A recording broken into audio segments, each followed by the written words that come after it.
of you in here tonight. Just a couple reminders. Everybody turn your phones off right now, please, so there's no interruptions for our show, and no flash photography. And we will be having an intermission. During that intermission, you still have time to donate to Tessa or Inside Out. Great causes, so you should totally do it. And if you donate, you can get your name put in for a raffle to get some fun sex toys. We have lots of sex toys, so you have a great chance of getting one. So you should totally do it. And then come back at the end of intermission and see the second act, obviously. But also, we'll be doing the raffle right before the second act, so be here. Yeah? All right. It'll be about a 10-minute intermission, too, just in case you're wondering once we get there. Okay, enjoy the show, guys. Thank you so much for coming.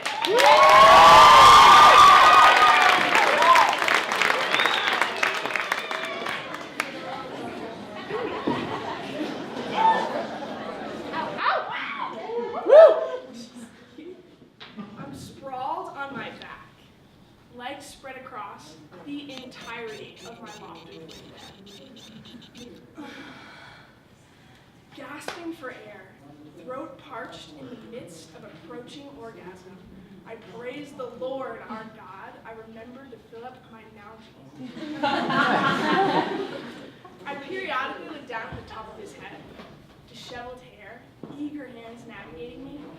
His eyes scrutinize my vagina with a concentration I've only witnessed in a squid dissection back in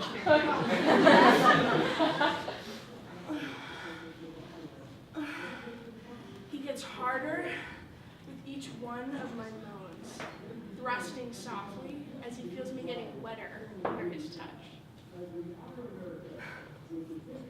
We've done this before. I know his hands are going to squeeze my thighs in unreserved ecstasy, perusing my cellulite. Infatuation. I can sense his mouth taking breaks from my vagina to lick his way up my stomach and eventually land like an eager tiny tot on my boob.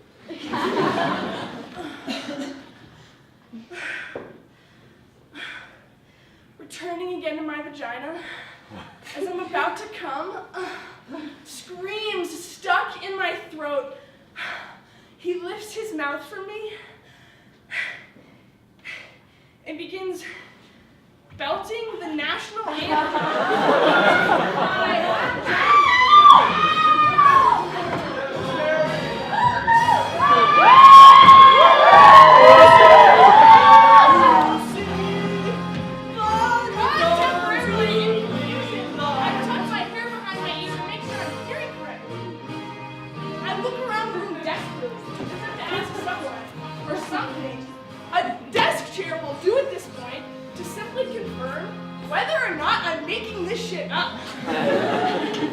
I look back down at the top of his head, jostling slightly as he sings, "We're so gallantly streamed." And feel slightly shocked, but simultaneously impressed. He actually knows the lyrics. Some of the youth of America can't get past the line, "Oh, say, can you see?"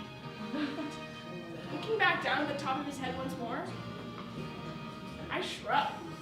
Throw my head back against my pillow and settle into my orgasm as he finishes off my patriotic pussy.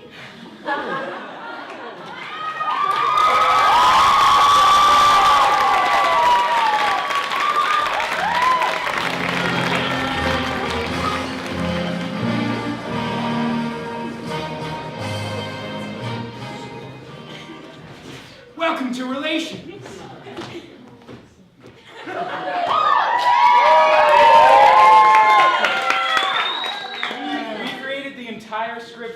For this show from all of your anonymous submissions and survey responses, which means that all of you literally wrote this show. The goal of this show is to share your stories and experiences in a safe and open environment, and we hope that you'll take this with you and continue to have healthy discussions about relationships, emotions, and sex. You guys, this year marks the 5th year anniversary of Relations on Campus. Every year, Relations grows and evolves a little bit bit more, but it always strives to make sure that students' stories are heard and that we instigate a really important conversation on campus about really important issues. So thank you so much for coming, and we hope you guys enjoy the show.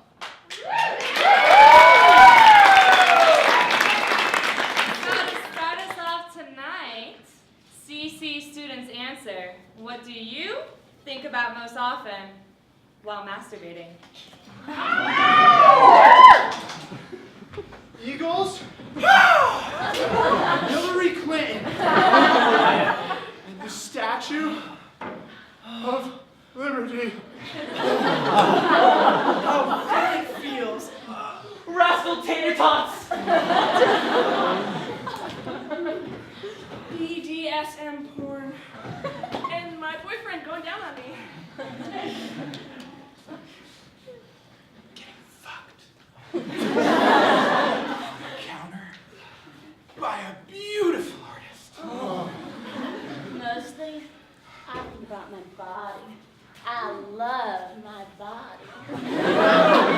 Raunchy encounters in the stacks of Tut Library. TSA agents. Bondage. A threesome with my female crush, ooh, and my male crush. I like to read Twilight erotica. Burritos! So many vaginas.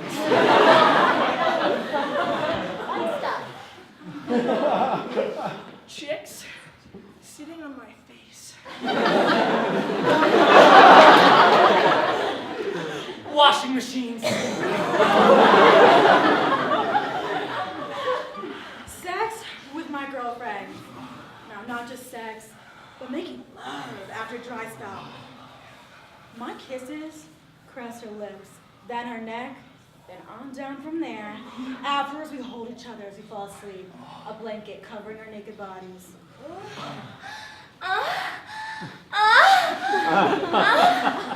You.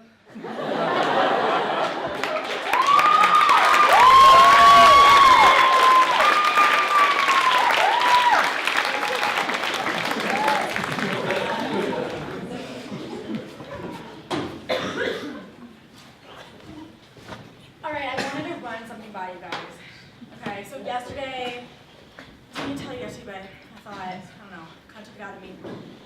I was in my prop stats class, right? I don't know what it was. I think David Brown between like the chalk and the numbers got me heated. I couldn't contain it. Went to the bathroom, pretended I had to pee, started masturbating. Mid-masturbation, this chick walks in from my class, hears me moaning. What the fuck was I supposed to do? I just kind of closed the stall and like shrugged. Stall was open? Yeah, I don't know. I was like into it. I feel like that should have happened before college, you know, like all the embarrassing masturbation stories of the teenage years back in the day. For real. No? Okay, I so hear you. as a 12-year-old, in the age of the internet, nudie pics came from the World Wide Web, and the bathroom floor was the masturbation spot. Oh, hell yeah. One time I forgot the pictures, and my mom found them. I was horror-stricken when she confronted me. It wasn't even that bad. She gave them back. But in my terror, I had disposed them for good. Turns out, printer paper is not supposed to go down the toilet. Well, yeah, no, whatever. The water starts overflowing. You start throwing towels around the toilet trying to stop it. It doesn't stop. So I run underneath, looking at my father's study, and the ceiling's already leaking. Then, right in front of my face, a ceiling tile falls through, and Niagara Falls pours into his study. It turns out there's this little handle right next to the toilet that turns off the water. Yeah, again, would have been nice to know. So we had to replace a bunch of his books and the whole ceiling, but the pictures were gone for good. I didn't tell him about that part. That's pretty awkward, dude. I'm kind of surprised I've never been caught, considering I have a tendency to masturbate while both other roommates are in my room. Both? Yeah, I mean, they're either listening to music or asleep. So it's all good. Okay, I'll call out their names, see if they can hear me. No response means game on. Except for there was this one time, I thought it was the opportune moment. No one was home. I was in the mood. Why not? About 10 minutes in, I'm in the middle of everything, about to come, and one of them walks into the door, through the door, and I didn't know what to do. I just froze. But then they put on my headphones. And then? Yeah, finished. You're crazy, both of you. What do you mean? You've never done shit? I mean, I masturbated before. Oh, come on. You've got some stories. Okay, so I think I was about 14, you know, peak of my masturbation experimentation. All right, so this is kind of like American Pie, only a little fishier. Okay, rewind. My mom had this great calamari dish she'd make, right? Sweetly sauteed red onions, juicy little capers, red tomatoes that explode in your mouth. It was good. Well, have you ever seen a squid body? Like the kind you buy at the fish market? Okay, so there are these white slimy tubes that just have this look to them that say, I bet your dick would slide right into that. I mean, there's only one way to find out. So, go down to the fridge, open it up, grab one of those white slimy tubes, went up to the bathroom floor, lay down, closed my eyes, and masturbated with a piece of calamari. It felt so fucking good. Best sacrifice food ever. Okay, all you guys are acting like masturbation is this very straightforward thing. Yeah. No one ever teaches you, like, the art of masturbation. No. I would not have minded a quick and dirty intro on how to stick the fingers up the vagine, you know? It would have been nice. Yeah. I know, but despite the lack of orgasm workshops, I managed to get my middle school boyfriends coming every single time. It felt like, you know, like straight, backwards, forwards, home and knowledge. But when it came to getting myself off, I felt hopelessly at odds with how my vulva worked. I tried figuring myself a couple times. Lit some candles, threw myself a bath as Cosmo magazine suggested, and laid there, mid-finger, thinking the whole process was overrated. Then in 8th grade, my high school friend introduced me to the clit. Game changer from clit on. I took masturbation by full force. Leaving behind the days of fingers, I moved the jacuzzi jet and detachable shower hoses. Next, I got the courage to buy my own personal purple G-gasm D-Light G-spot vibe. Oh, so good. But despite my own personal G-gasm liberation, I thought no one else could bring me my orgasm. Relationships, one-night stands, proved disappointing when at the end of the night, all I wanted was a double cheeseburger. Oh, yeah. I know, I wanted to shout, a woman's body is complicated, damn it. So it's really quick in and out to get me wet. Ready to come. Oh, I've got places all over my body. Lips, and touched. And let us find them together. I will show you how.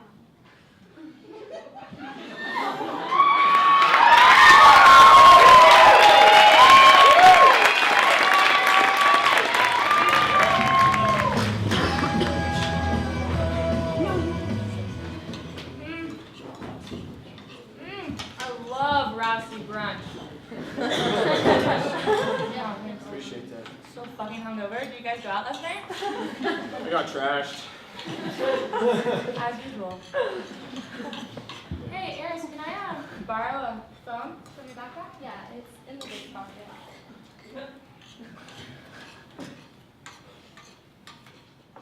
Oh, Everett! What is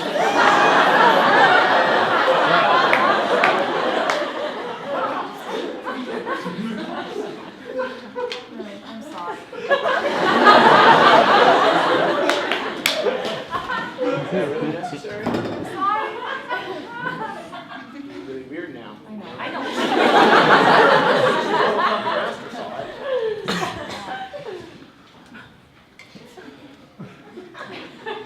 Alright guys, I'll let you know a little secret.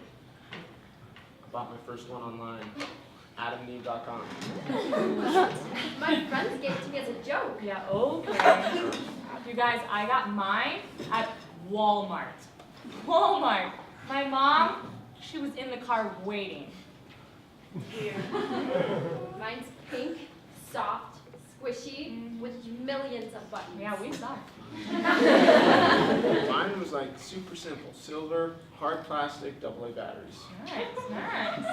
I ended up buying the one I did because it was so small. Plus it came with this little black pouch that it fit into, so you know, no one would need to know. Yeah, it was embarrassing just to have in my house. I don't know what possessed me to do it. Fuck me, I was tired of being unsatisfied.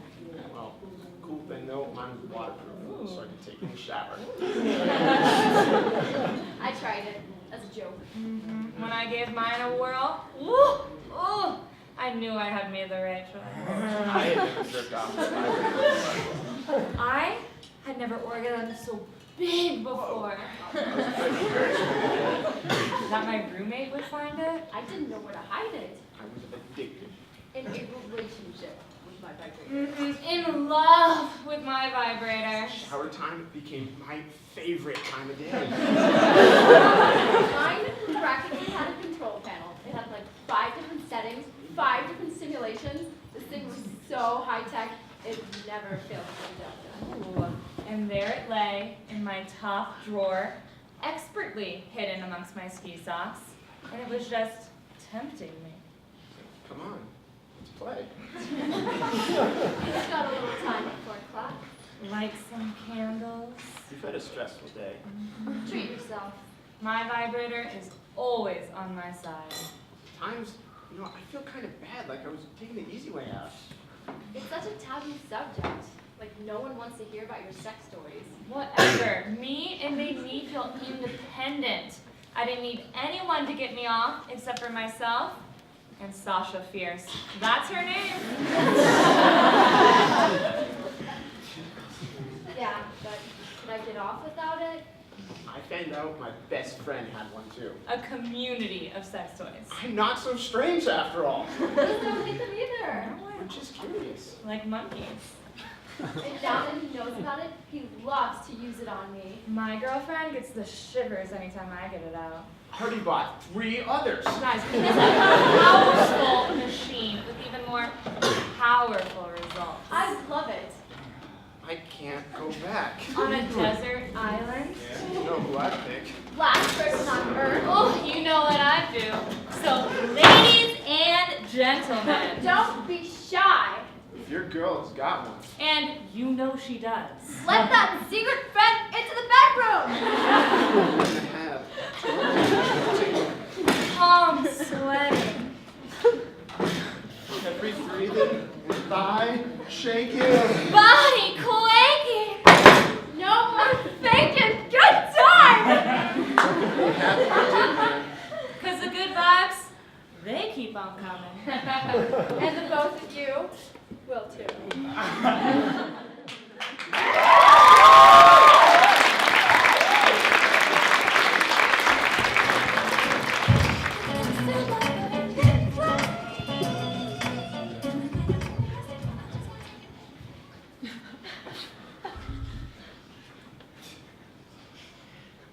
I had never had sex before, but I wasn't a prude. But I was her first anything. I knew she was scared to be in her first relationship, so I wanted to make sure I did everything just right. We didn't make out until 3 months into our relationship, and after a while longer, it began to progress. One day, we were hanging out in my room on my bed, and I said, "You know I love you, right?" She responded with, "I love you too." But I saw the look on her face, and it was sadness, and I couldn't, for the life of me, understand why. Then it hit me. We still hadn't had any sexual contact past second base, and she was feeling the pressure to do it. It was like us being in love automatically required her to give herself up to me. "And you know what my loving you means?" She looked up, and I continued. "It means that we don't ever have to have sex. It means that as long as I can hug you and see your smile every day, that I don't need anything else."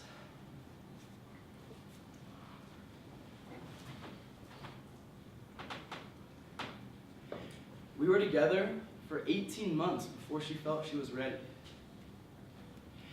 And even after, I felt no different. It was supposed to be sacred, wasn't it? Then why didn't I feel any different after having sex?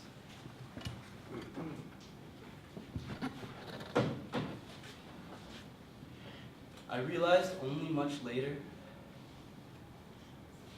that sex was in no way important to our relationship, because for us, it wasn't about getting some, it was about loving someone.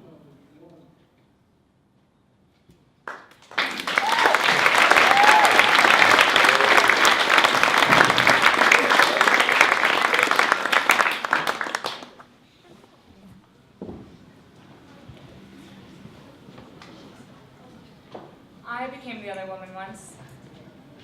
I spent a few weeks having sex with an ex-boyfriend who had a different girlfriend at the time. I won't say it was all his fault. I absolutely participated too. Finally, I told him I couldn't deal with it anymore. It's been almost a year and we haven't really talked since. You know, I'm proud of myself for calling it off. But at the same time, so ashamed that it ever happened. I'm now friends with his girlfriend, and living with my secret is shameful. I still don't know if I should tell her, or if I've done enough damage and should just leave it alone.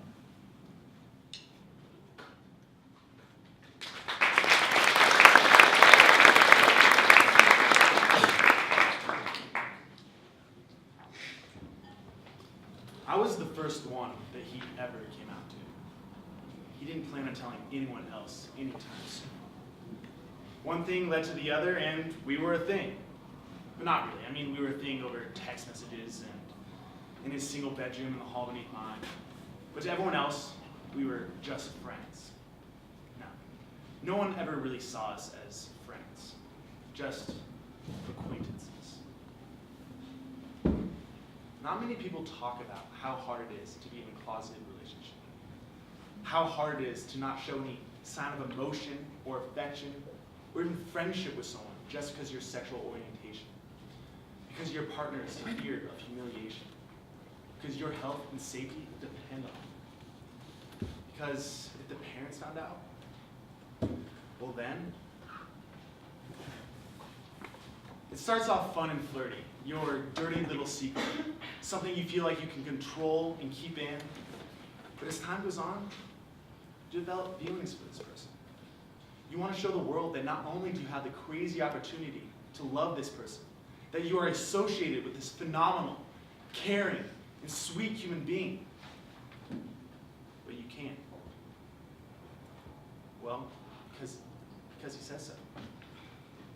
Because that's the way society is. Your partner Your partner is everywhere.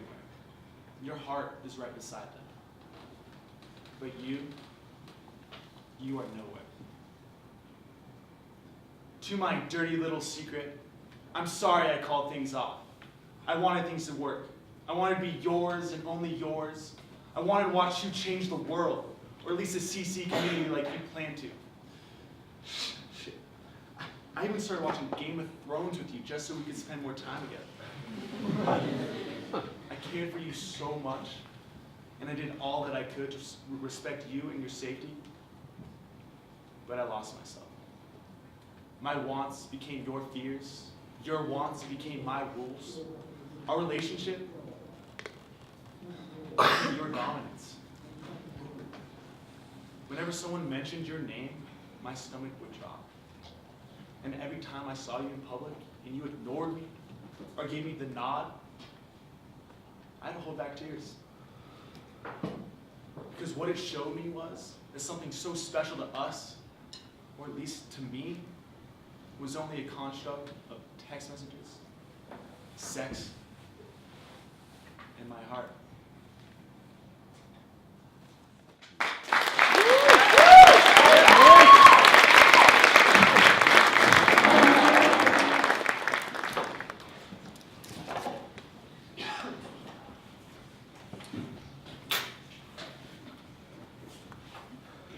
Are you ready? What? Here's something I've never told anyone. I'm a virgin.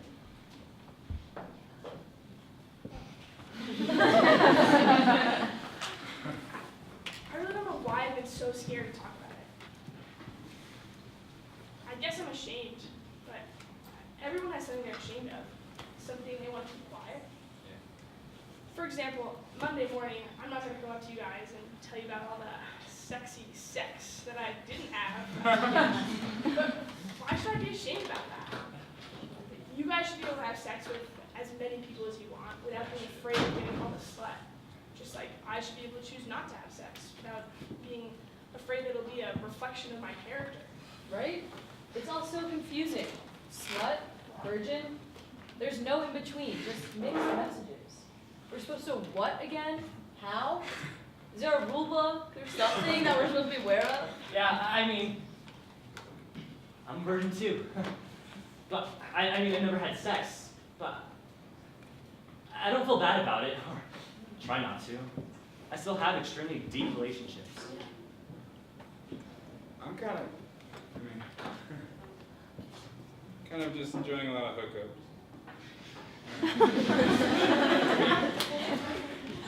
It's honestly just because, like, I've been hurt in the past and not ready to be vulnerable in a relationship again.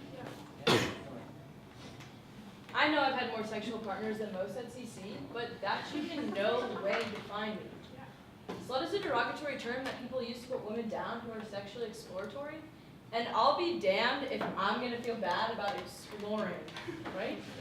I feel knowledgeable and sexually powerful. I mean, anytime someone calls me a virgin or a slut, it's like I'm being judged for one part of my whole self. Like everything else about me is just like gone, like hello.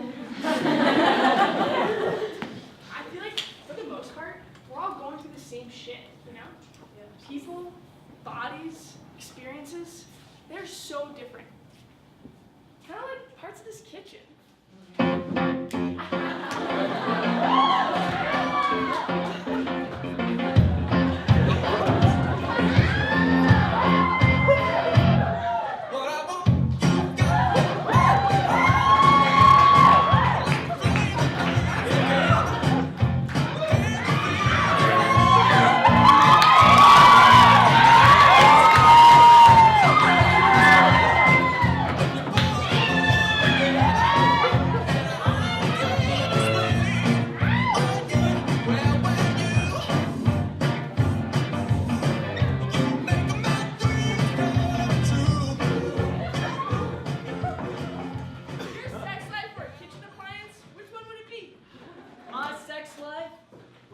kitchen appliance would be a rubber spatula. I'm flexible. I'd be a spoon. Because I really like to cuddle. I would be the biggest spoon. I love cuddling. I'd be an oven. It takes a while to heat me up, and you inevitably leave me on, threatening to burn down the whole house. I'd be a microwave that makes popcorn right every time. A beer stein. Heavy hitting and often found at a senior's house. An oven mitt. Cozy and cuddly, but no sex things. I'd be a slow cooker. You know why? Well, I'd be a whisk, because I'm always getting stuck on hot stuff. That'd be a food processor. Things have to fit just right. It'll be turned on. I'd be a blender. I'm always mixing things. Some weird things happen in there. I'd be a blender missing the lid. I don't use it very often, but when I do, it's a complete mess! I'd be a cocktail shaker. It's really classy, and it likes to be shaken fast. Guys, I'd be a coffee maker. Be most relevant for waking up in the morning. Or you're trying to stay up all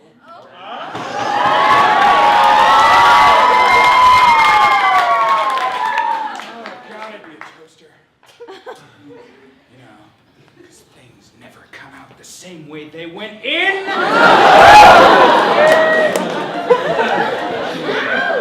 I'd be a juicer. I like to squeeze all the good stuff out. My sex life would be a toothbrush. It's so non-existent, it isn't even in the kitchen.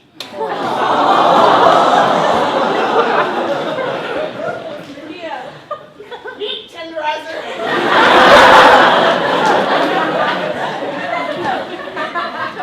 Be a broiler. The heat's intense. When I'm on top. Yeah. Pot holder. Kind of cuddly, often humorous, touches hot stuff. I'd be a motherfucking master chef!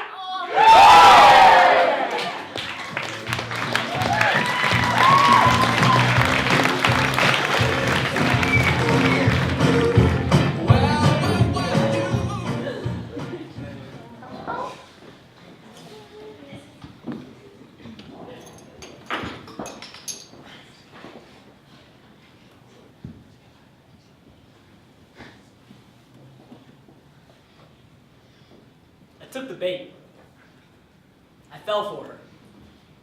This pretentious little CC prick. You know the CC type. A short, indistinguishable blonde girl who talks constantly about her travels abroad.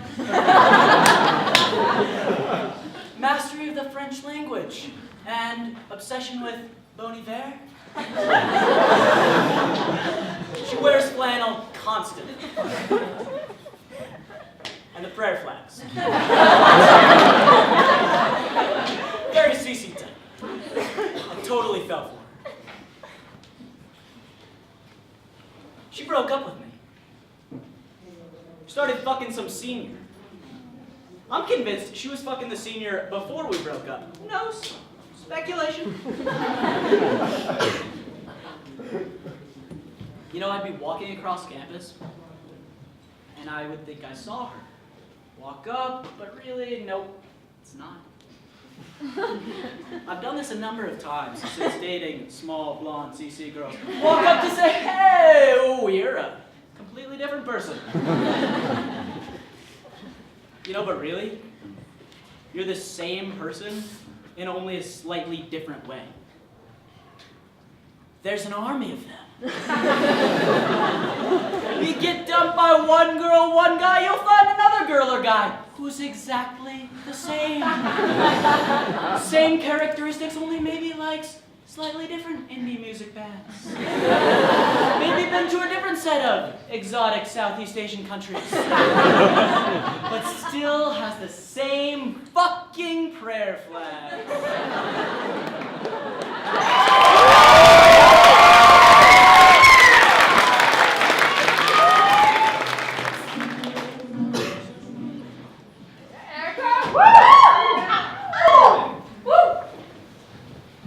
I had sex with a tampon in once.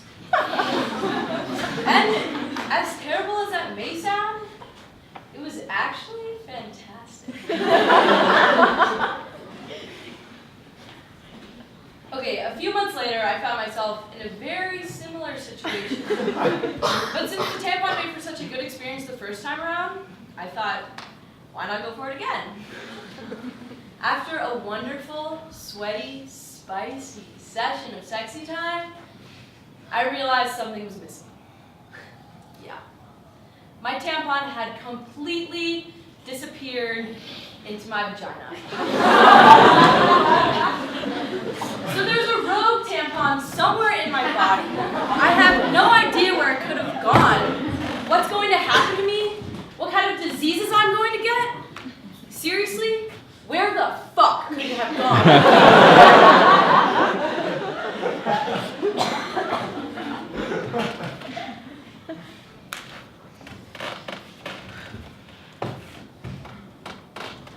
So right then and there, I embarked on a grand odyssey in search of my tampon.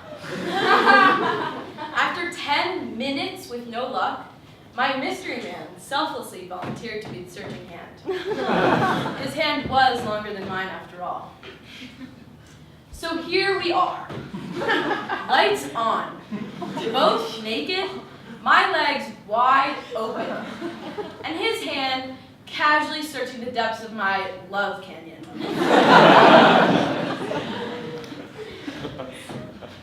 The search for a runaway tampon continued for another 30 minutes.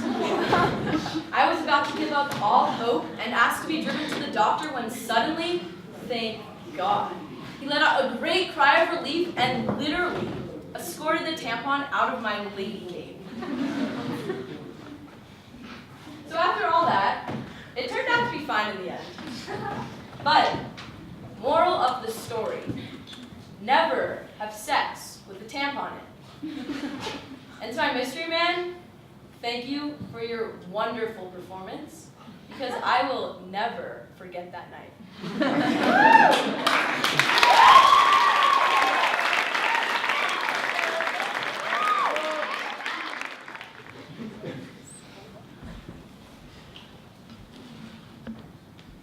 I remember how wonderful it all was. Once noticing you across campus, seeking you out, getting your number, and having the nerve to shoot my wittiest texts. Then it happened. Couldn't refuse you.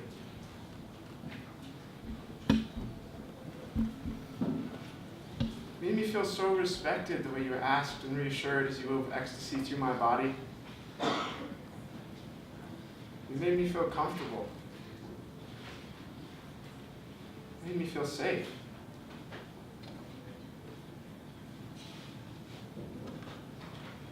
Then, took it all away. I showed up to your doorstep and you invited me in. I kept thinking, wow, I get to sleep with you. I don't think I've ever been so excited to jump out of my pants. But you seem to know that already.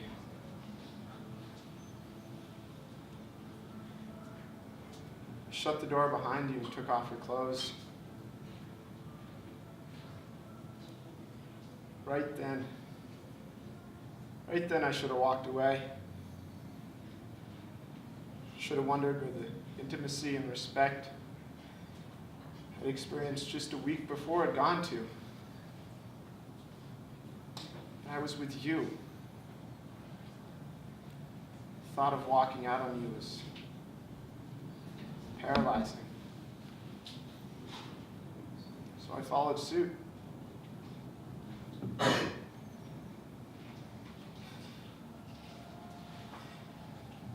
I was enjoying just a moment of bliss before you pulled me back by my hair. You pushed before you asked. You forced before you checked. I said no. Cuddled into the crook of your arm.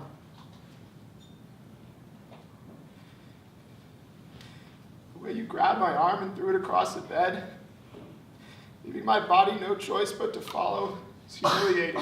You said cuddling wasn't your thing. Sure. Okay, I said, as I crawled back into bed.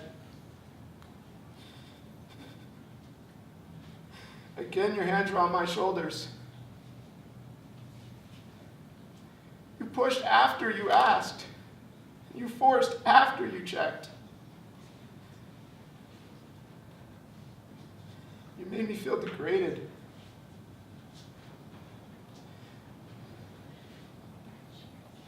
Putting on your clothes and telling me to leave made me feel devalued. It wasn't until you kissed me goodbye. It wasn't until I asked you for more respect next time. It wasn't until you shut the door in my face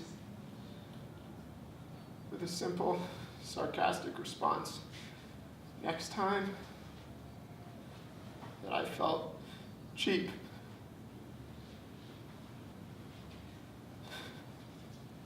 I need you to know that even when I smile and I say it's okay, that I forgive you. I'm remembering when you pushed me down and mocked me. Remembering that cold walk home. And I'm remembering when I thought humiliation was going to trap me the same way you did. I've tried to forget. No matter what I do or where I go, you're always there, always pushing.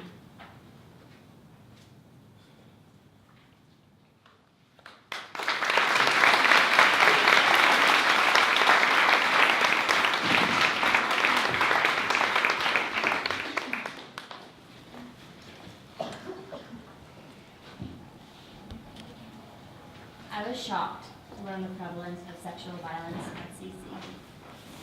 He was my brother's best friend. It was my first time. That wasn't how it was supposed to happen. We need to talk about these issues because, as difficult as it is, bringing them to light is the best way to make them stop. Most people think of rape as this forceful, aggressive thing. But so much rape happens because people make assumptions on others' willingness, or because someone is too nervous to talk during an encounter.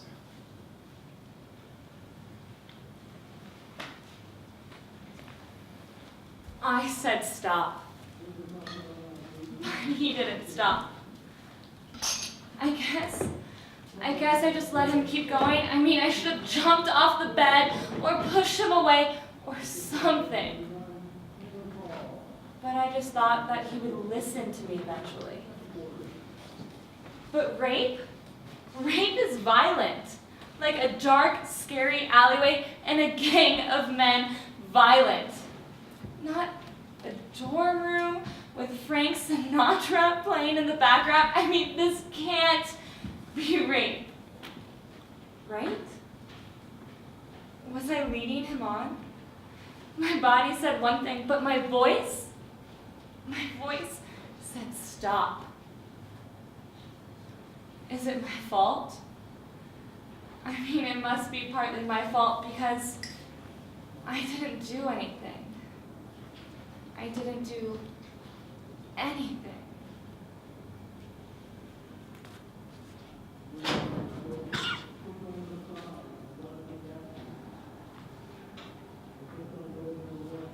I was raped this summer.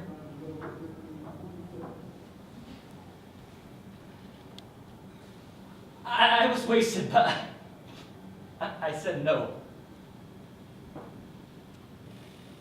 You didn't listen. I've had bad sex, drunk one-night stands, but this was different. I've never felt so violated and powerless, so utterly unimportant.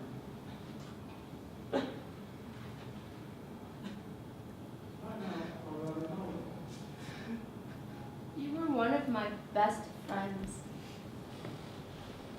And you liked me for a long time, so I decided to give it a try.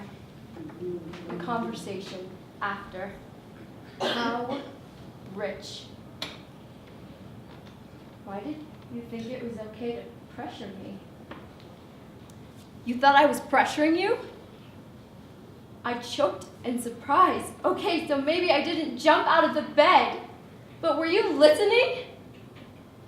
A naked body isn't permission, and I sure as hell never said yes. A friend who knew my ins and outs, a friend who I've had endless conversations with, was no longer listening. How did that happen?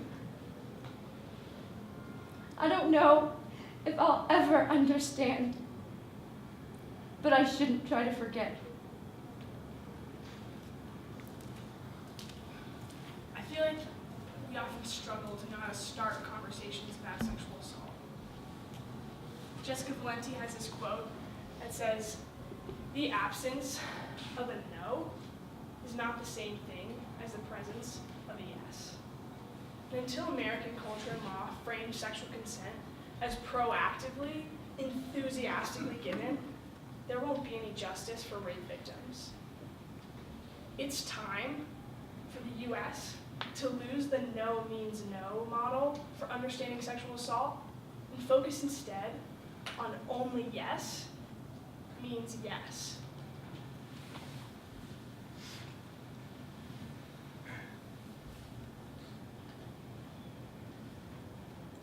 I've hooked up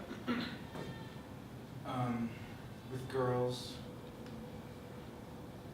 who were so drunk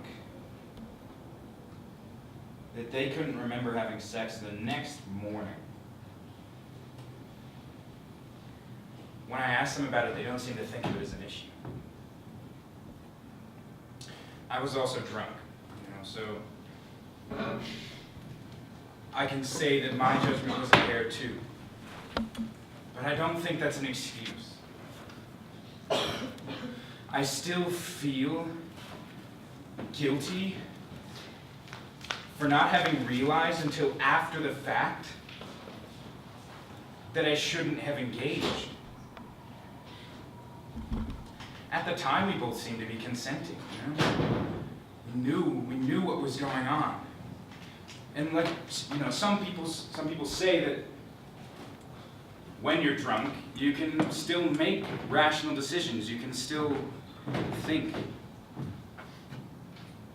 But look, if my partner cannot even remember having sex, that means there's no way that she could have consented in the first place. And I think I should feel guilty for that. Hooking up with someone while you're blackout drunk is no way to share the intimate, emotional experience of sex.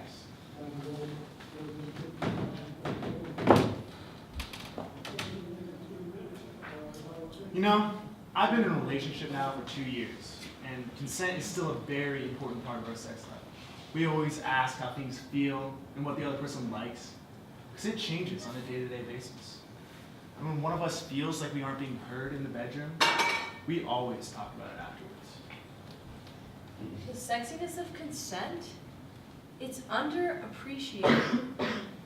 What is sexier than someone telling you how much they want you? Or hearing that you have the space to say exactly what you want and what you're comfortable with?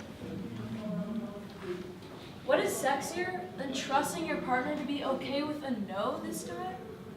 So when the mood is right, when the trust is there, it'll be more intimate, more pleasurable next time.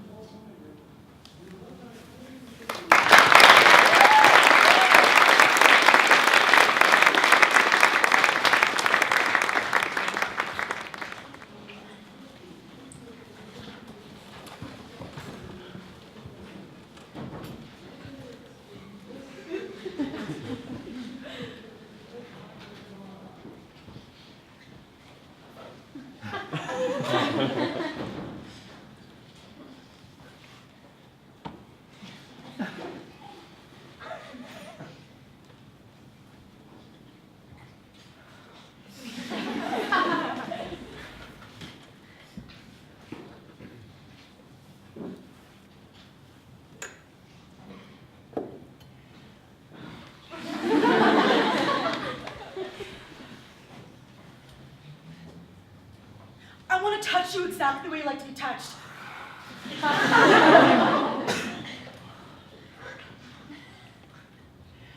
I want you to lose all sense of time because you know we set the pace together. And I want you to lose all sense of control and replace it with trust.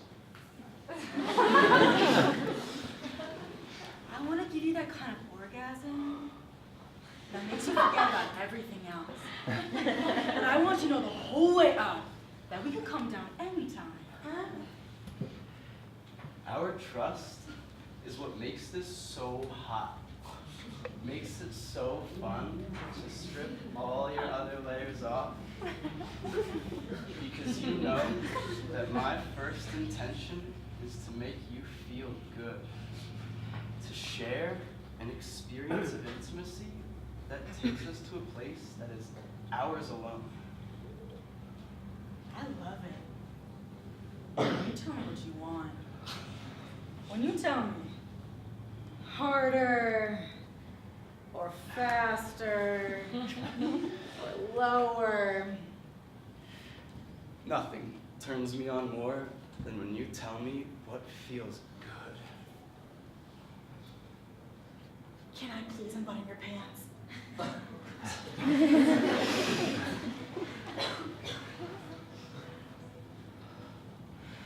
I want to taste you. I grab the back of your neck and sigh into your ear. I want more. I love it when you whisper in my ear about how wet you are. The more you tell me about what feels good, the better I know how to satisfy us both. And if this time it's different, I know you'll always let me know. I want to taste you. I want to feel you inside. I am going to lick my fingers slowly so I can taste your anticipation. I want to learn what you taste like when you want something. When you finally come, it'll happen because there is nothing in the world that you need more in that moment. It'll happen because you felt safe enough to go there with me and ultimately leave me behind. I gotta be honest with you.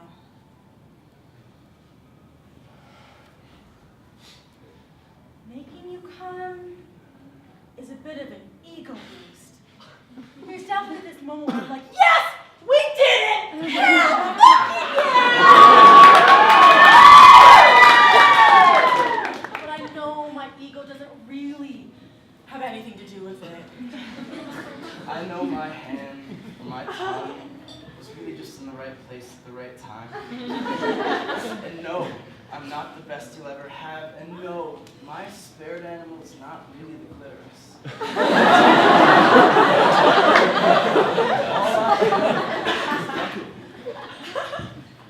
Lucky that I got to be here for the moment when you left me. And lucky that I got to hold you the moment right after, when you came back.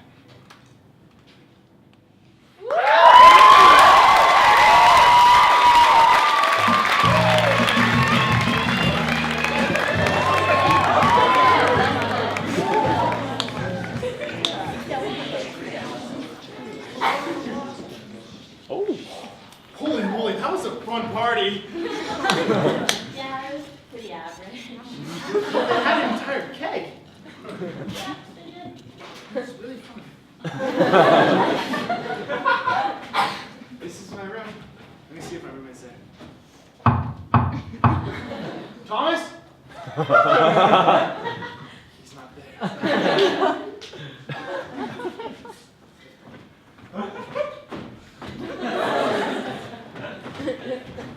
You see that poster? Oh, yeah. It's Bob Marley.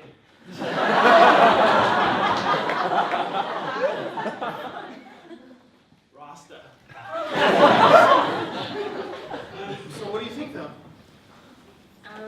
It looks like I'm at the dorm room. See this? It's my roommate's base, but he doesn't have flowers and it smells kind of funny. I don't think that's a vase.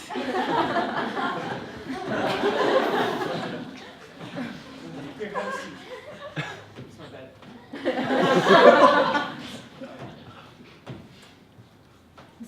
Can I get anything to eat? I'm fine. How about you drink? Got any tequila? No, I don't drink tequila. You shouldn't either.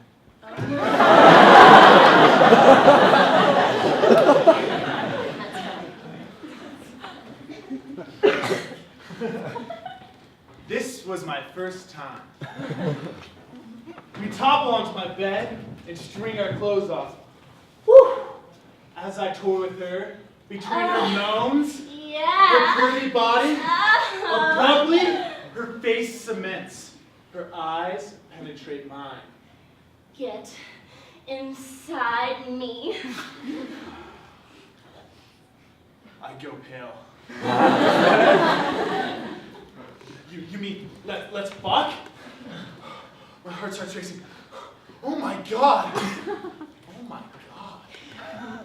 Forget everything I said about meeting someone special. Finally, my first time. I'll find out if she's special later. Take my guitar and set it on fire. Attach the whole 5 feet to my car full of eagerly awaiting condoms. Rubbing the dust off one.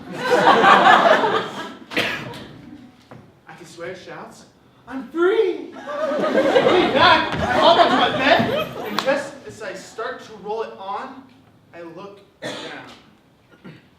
Oh.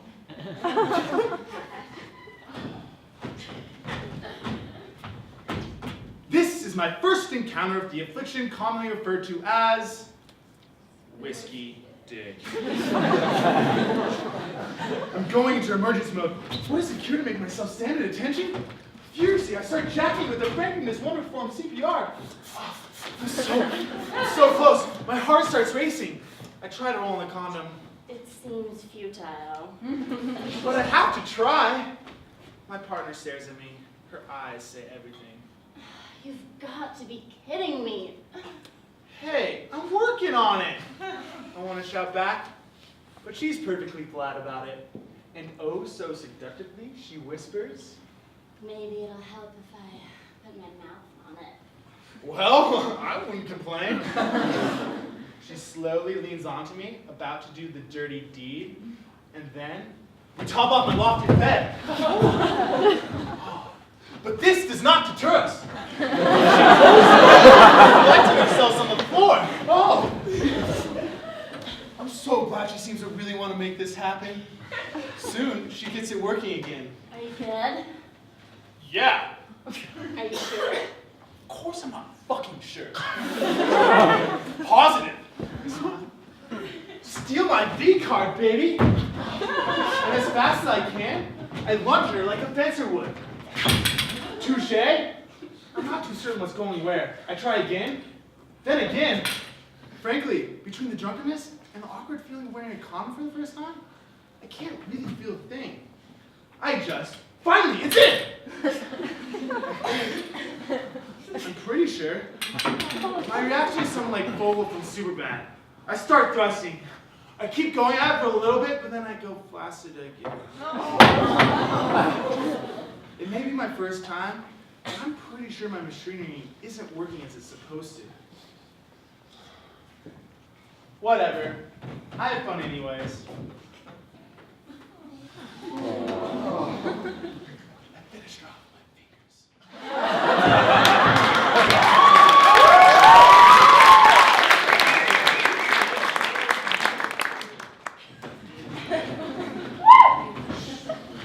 She snuck out later that night when I was asleep. Oh well.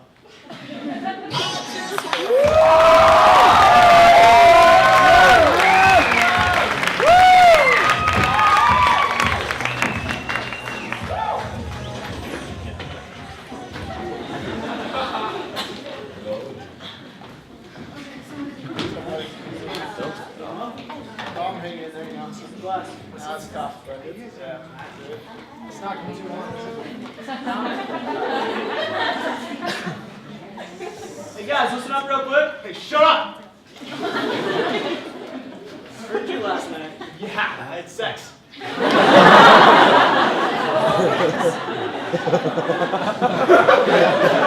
Anyway, welcome to our second block meeting. I made some taquitos, pass them around. Feel free to enjoy them.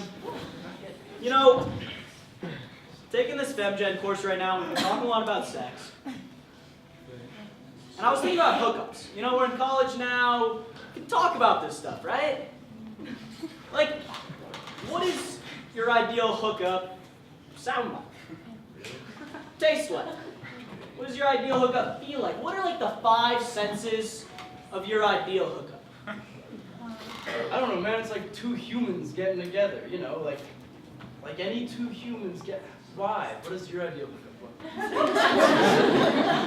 Explain anything, but it wouldn't taste like 7-Eleven taquitos.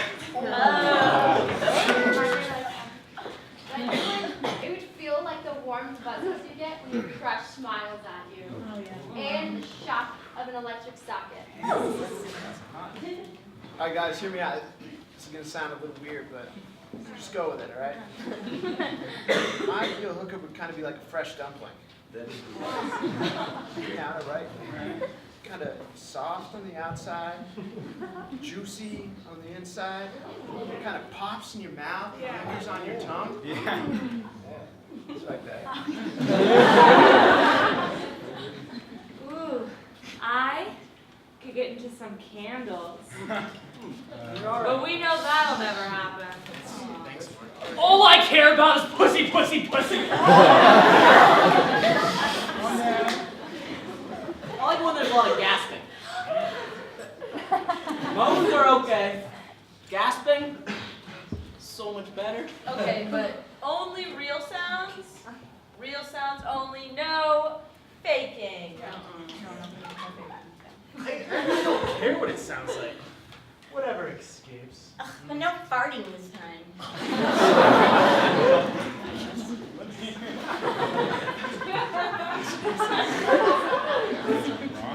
Okay. Ideally, it wouldn't be a hookup at all. I'd have an emotional connection. There would be only the sound of our breaths as we explored each other's bodies, listening for a sigh or feeling a tremble. Oh, it would be body on body, feeling each other for what we really are. We would nibble each other's ears and bite each other's lower lips and work down from there. All right, man. That's cool and everything. But, Yeah. It would sound like the pleasantries of a 10-minute Iron and Wine song. Oh. And it would look like a Tumblr porn gift. I'm all about the cheeseburgers? Oh. Where's bacon? Bacon all around. Yes, bacon. Get some bacon. Smells like man musk. Alright. Look like James Franco. No, fuck that. My ideal hookup would be James Franco. He's so fucking hot. So hot. Listen, I don't want to be conceited. I ain't a rockin' bod, you know? Mm-hmm. But everyone at CC is in real shape.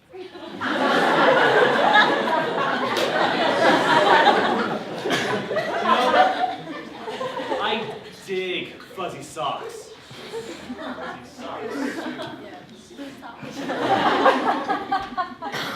How about like some kisses at breakfast in the morning, please? I want it to feel like the sexiness of uncertainty. Hey. Let me know how you like it. I like it with some Nora Jones and more. Mine tastes like cinnamon. Smells like desire. Feels like riding a Pegasus. Colorful, unknown.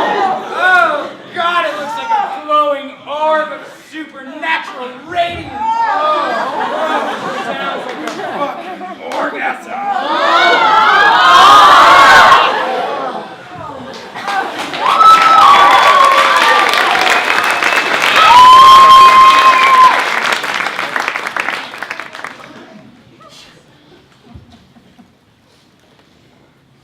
He asked me to masturbate in front of him because he said he thinks it's the hottest thing in the world. So I did. And it really turned me on. I felt comfortable with him, even though we hardly ever hang out. And then he took my hands and guided them behind him. I surprised myself by not being surprised at where he led my finger. I put it inside of him. I've never done this before, but it was clear he liked it a lot. I liked it too, strangely.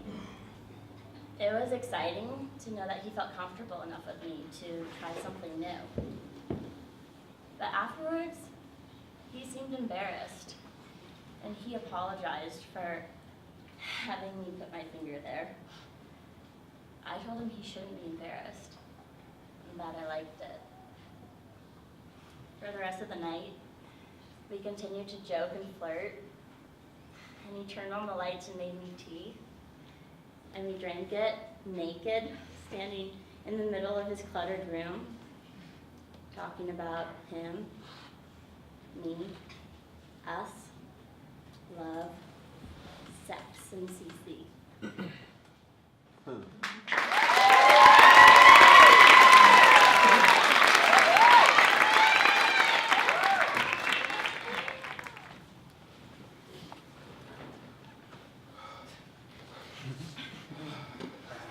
Out of our survey respondents who identify as sexually active, 67% have never been asked by a partner if they've been tested for STIs. Baby, oh, you want to go all the way tonight? All the way down the yellow brick road, baby. You like your girls on top? Ride me like a cow. Oh, yeah, baby, you mind some company tonight? More the merrier. Oh, when was the last time you were tested?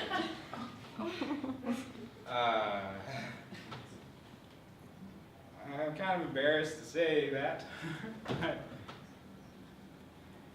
I guess I'm too scared to get tested.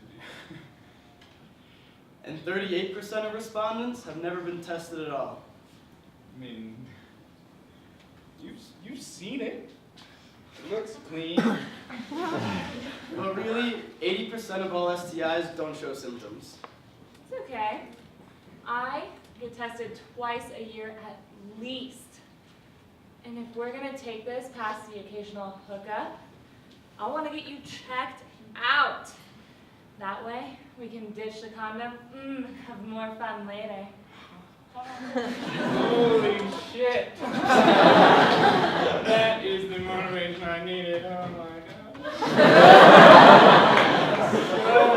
So getting shit.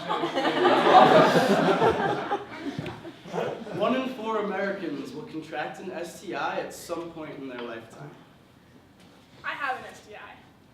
My boyfriend and I were fooling around one day, and he said, I have a weird sore. I'm not really sure what it is. I think it might be herpes. Since we'd already had sex, we got tested and found out we both have herpes. It actually hasn't really affected my life that much. Honestly, I thought it would be a lot worse. I'm a little worried about if we break up, and I have to tell other people before I hook up with them, and how awkward that might be. But for now, it's inconvenient, hurts a little bit, but you can get a prescription to clear an outbreak. 62% of females who responded have been tested for STIs, whereas only 49% of the males have. Do you know you can find out your HIV status in just 10 minutes? Spring of my freshman year, I saw posters hanging around campus for a free ride to Planned Parenthood. Go get checked out, and I figured, why not? I was the only guy in the van. Still not quite sure why that was, but I hope the next time I get on one of those vans, more guys will think it's important to get tested. My result was negative. A simple finger prick and 10-minute wait cleared my head. Since then, I've been tested every 4 months. Even if I am having protected sex, and even if I know, it's still important for me and my sexual partners to get tested. When asked how they would react if their partner asked them, only 12% of the respondents felt that they would have a negative reaction. So why aren't we asking?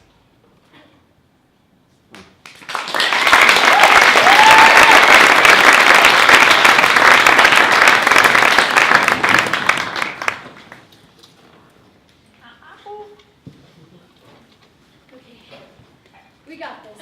No big deal. She's been giving me signals. I've been giving her signals back. But I've never hooked up with a girl before. No, I got this. I'm going for it.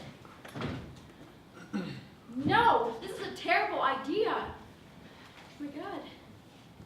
I need a reason to go in there. Oh, I got it. I hope her roommate's not. Come in. Hi. Oh, hey. Hey, thought I heard some music coming from in there. So, what's up? How's it doing? Jesus Christ, I'm hopeless. Pretty good. Just doing some homework, so nothing really. Please stay. Nice. Shit, I should say something interesting. Fuck, what's something interesting? What about you? Shit, I haven't showered in a week. Just trying to find something to do. Bored. Does that sound dirty? Yeah, I know the feeling. So, how's that social major coming along? That's fine, I guess. It's not nearly as interesting without your little contributions. Do I sit now? Where can I sit? God, the standing is awkward. Wow, she's been thinking about me.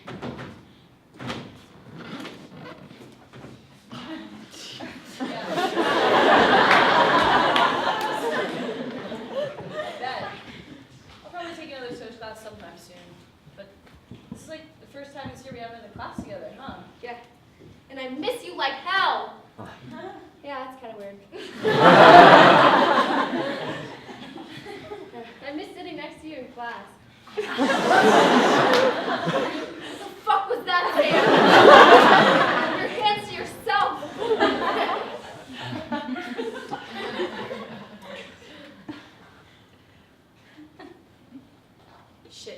This is turning into an awkward silence. What can I say? Do anything fun this weekend?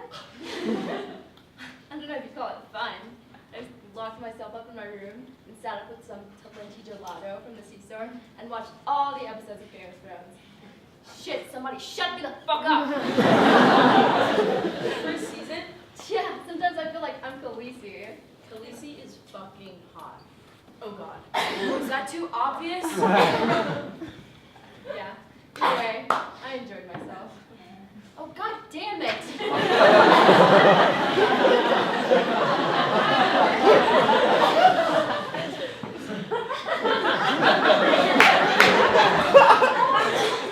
Why is this so awkward?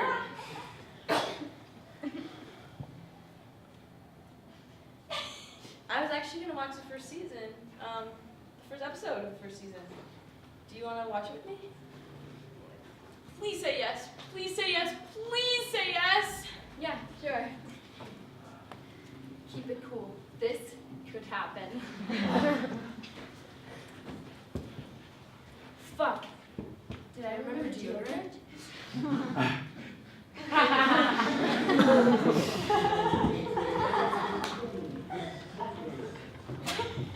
Is this considered forward? I mean, no. We're friends. Friends sit together on the same couch. Yeah. Have you seen this one before? Yeah. I mean, no. I don't think so. No. Seriously. But I heard it was great.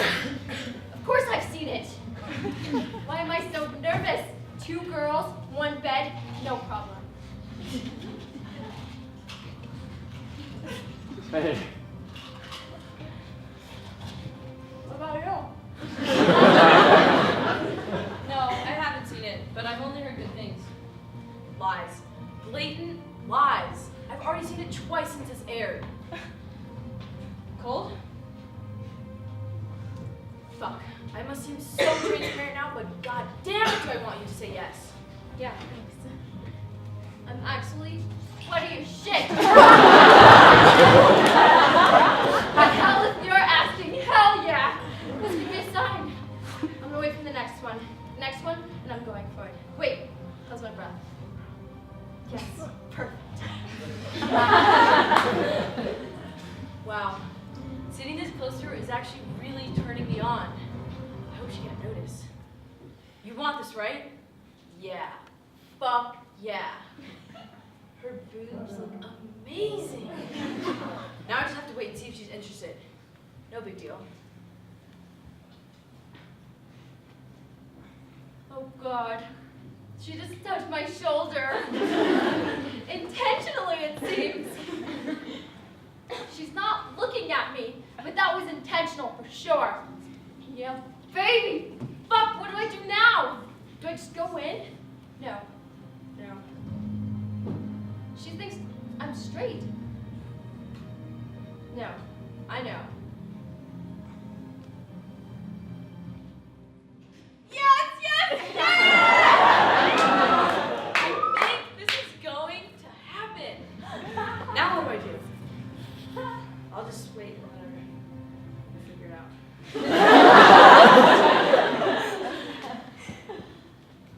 She's looking at me. She's still looking at me.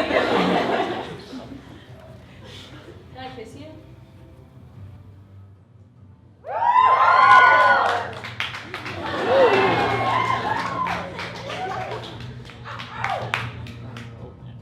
God, I want to touch that boob. Getting a little handsy there, Sam.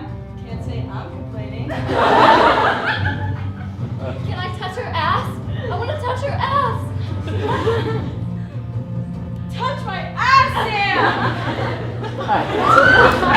She just put my hands on her ass.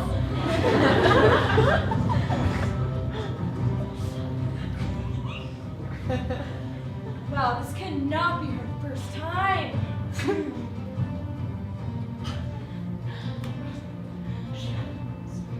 What's she laughing at? There's no awkward boner for once. God, she knows what she's doing.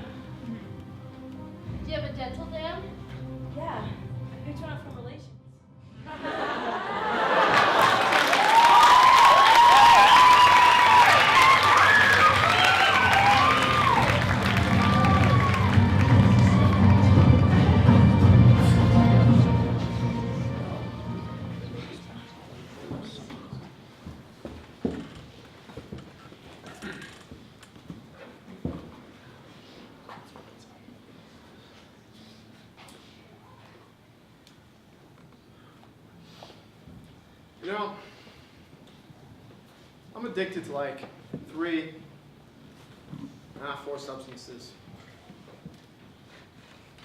Booze, but who's not, right? Coffee, 6 cups a day.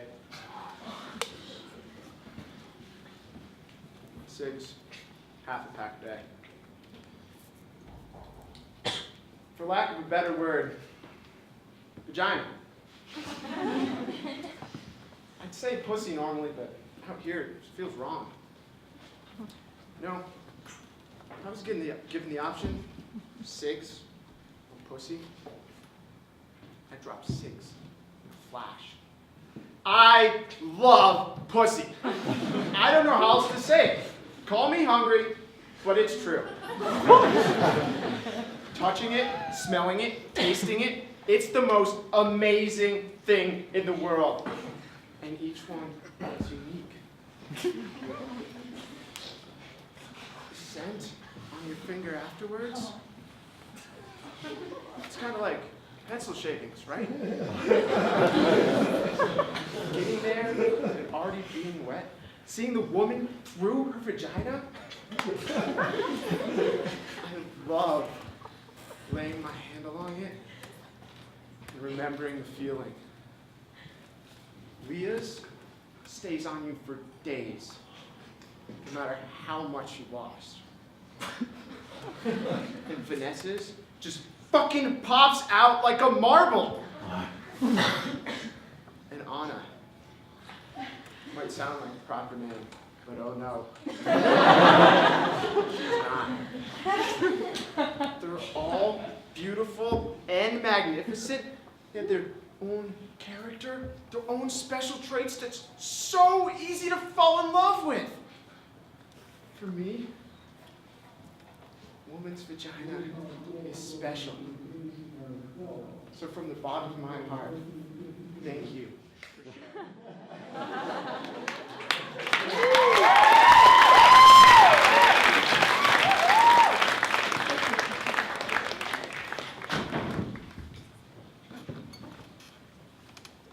It's not because I'm ignorant.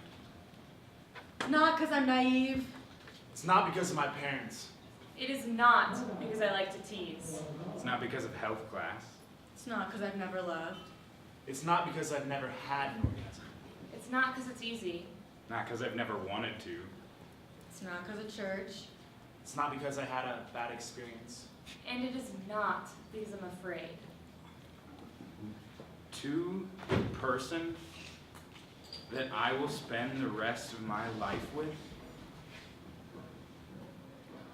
they always ask me if I would buy a car without test driving it first. But I'm not buying you, and you're not a car. You're a person, living and breathing and making mistakes. And if you break down on the first day, I won't regret you. I won't trade you in. I'll choose you again. I will love all of you. We will never have to untangle our hearts from our bodies. We will never have to be afraid of doing something embarrassing. We'll never have to awkwardly nod at each other passing by in Rastal Cafe. When we have sex, it won't be about crossing something off of a list. It won't be about a confidence boost or a crowded party or liquid courage or even my sexiest underwear. It will be about showing you what all of my love feels like, what it tastes like, what it looks like. It will be about you, love. That's all.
Seems that now that I'm unwanted,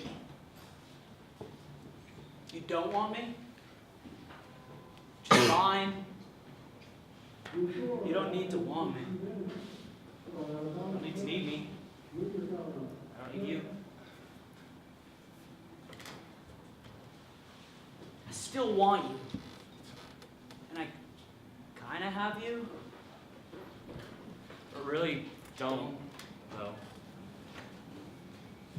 Love you? Nah, I mean yes, but no.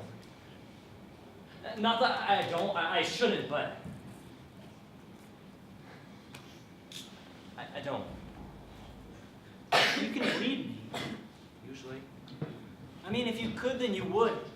And we would. But you can't. Either way, we don't. Love you? I can't help it. Make love? Not us. Sex! Fucking! Bunnies? Frustrated bunnies are we? Ah, but down your rabbit hole through your looking glass? Not a chance. Why? Because you can't read me. Or I can't read you. Thought I could. And I think I can, or maybe I'm blind, but you? You're deaf. Remember our night? That night? My night? Your night? The night. No sleep. Too busy. Only breakfast. Long day. Now? Still the same.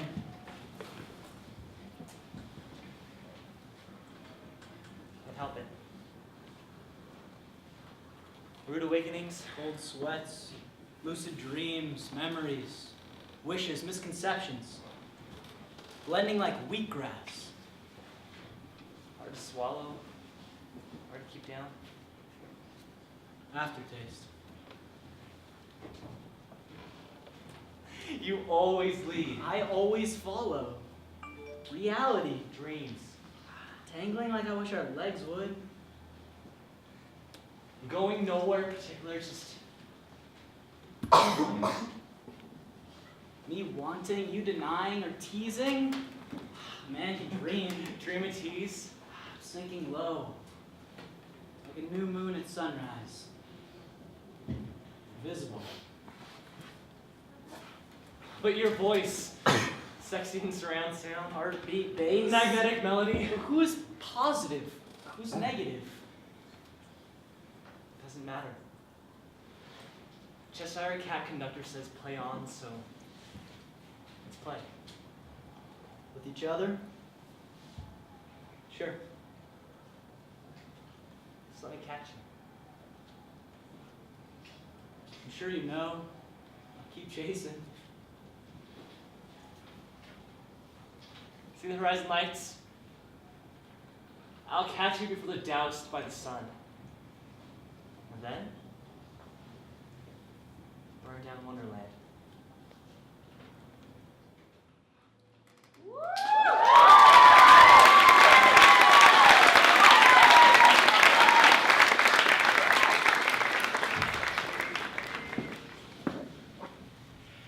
All right. Thanks for coming out to our 7th annual, you heard him here first, Valentine's Day Poetry Slam. We've seen the likes of Shel Silverstein, we've seen the likes of William Butler Yeats, and we've seen the likes of Leonardo DiCaprio. But tonight we've got some special talent for you all. Hashtag legit. You can speak from the microphone, you can speak from your seat, but please make sure you speak from right here. I'm going to start things off for us with a short little poem I wrote for somebody very special. Go ahead. Black hair cascading, you make me laugh like no one. I would marry you now.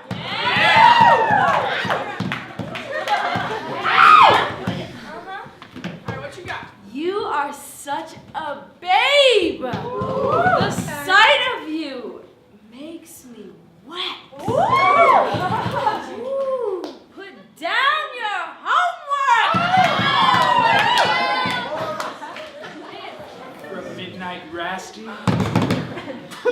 getting nasty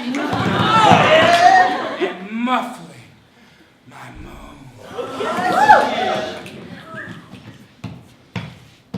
We have sex sometimes. Let's make it more intimate. Ask me on a date.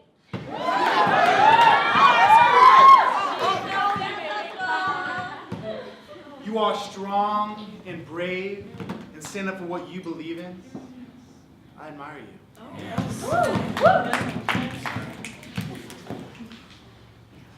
Your blue eyes have me wondering what it means to be in love.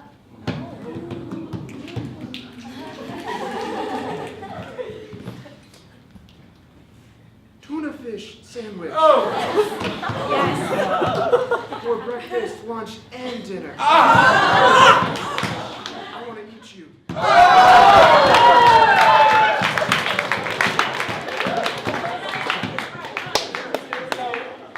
Please don't lie to me next time. I got me some lady bones. I can handle truth. Yeah, baby. Come on. The smell of your shirts, the taste of your lips on mine. This is perfection. Just got real. I'm no good at poems, but my pet fish is really cool. Okay. Meet her and let's ski. Alright,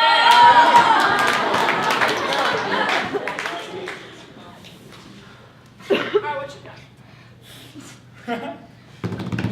I sleep best with you. Lie over, kiss my cheek, lie close, wake up in a good mood. Alright.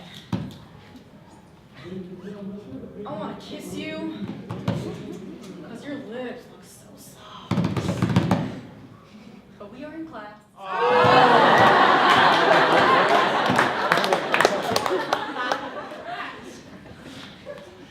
I never told you I won't have sex with somebody who likes Dave Matthews.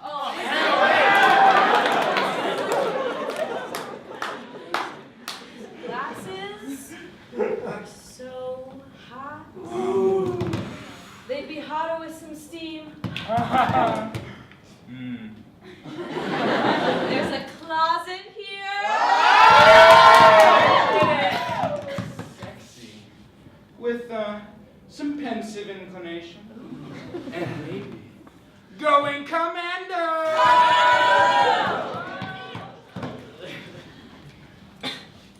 You've got a horse face. And I want to make you neigh. Get up, girl.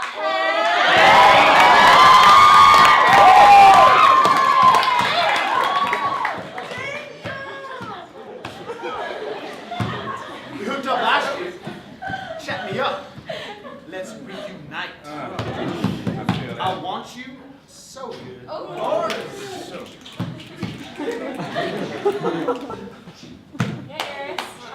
So Ghost. what you got, honey? You used to be an ocean wave, crashing on my shore. No more. No more.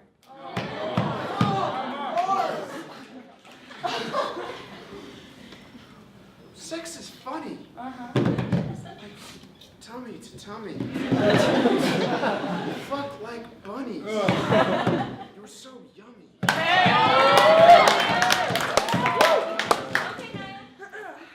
This one goes out to someone special. Oh, straight lacrosse girl. Ruffle my hair at parties and tell me I'm cute. This one's for you, babe. Your sex is fantastic. Your mind is spastic. You scare me more than anything. That's why I want what you bring.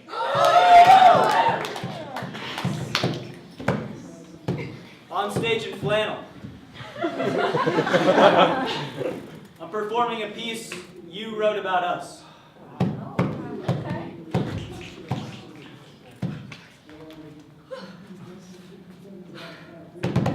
I'm sorry I stained your sheets.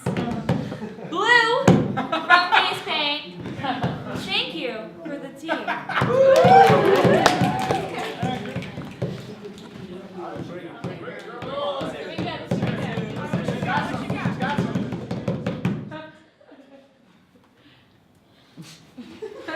Roses are red.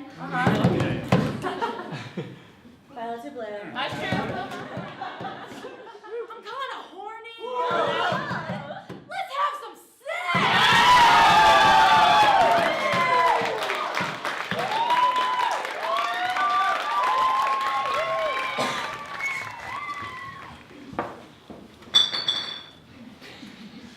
Farewell, my sweet and trustworthy dick. Farewell, my fat and juicy cock. I may lick you no longer, for I must refrain my pussy from your advances and close my clitoris to your fat head. When we met, you were shy. You thought you had to cover yourself with pants, boxers, condoms, and I fought eyes and hands from exposing my lust for you. And then, miraculously, from the strength of my legs and lips, you were freed from your bondage and you jumped from your covers like a cock in the box. Since that day, we've pretty much been inseparable. I've seen you, standing tall, rock hard and muscular, waiting for admittance into my kingdom. Rising at my command and ramming when I'm ready. I have seen you as an old man, small and wrinkled and unhappy. We've been everywhere together, or at least all over me. Rubbing you between two surfaces feels so good. If that surface is skin, my skin, other people's skin is still off limits, okay? And by the way, that rule, that's gonna apply for a while, okay? My mouth smiled in an O when I first met you. And when I masturbate, it's between your legs I pretend to be. And when we make love, I really get to know you. My hands will grab for lotion, my boobs fall over each other trying to hug you. You even ventured into the ass cave. Wow. Good for us. But alas, the time has come for us to finish our cum. And to begin to accept life without each other. Farewell, my sweet and trustworthy dick. Farewell, my fat and juicy cock.